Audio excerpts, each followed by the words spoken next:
South Korean President Yoon Yeol has made a surprise visit to Ukraine, offering a show of support for the country in its war against Russia. Yoon's office said on Saturday that he traveled to Ukraine with his wife, Kim Kyun-hee, following trips to Lithuania for a NATO summit and to Poland.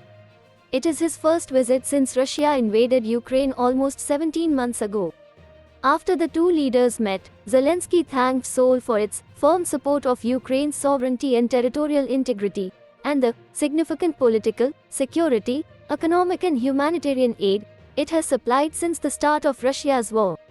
Today, during this first visit of the President of the Republic of Korea to Ukraine in the history of our relations, we talked about everything that is important for people to lead a normal and safe life, Zelenskyy said, adding, "Thank you for the meaningful talks. Thank you for your strong support." Yoon pledged on Saturday to expand the scale of his country's non-lethal military assistance to Ukraine, adding that humanitarian aid would be increased to 150 meters in 2023 from 100 meters last year.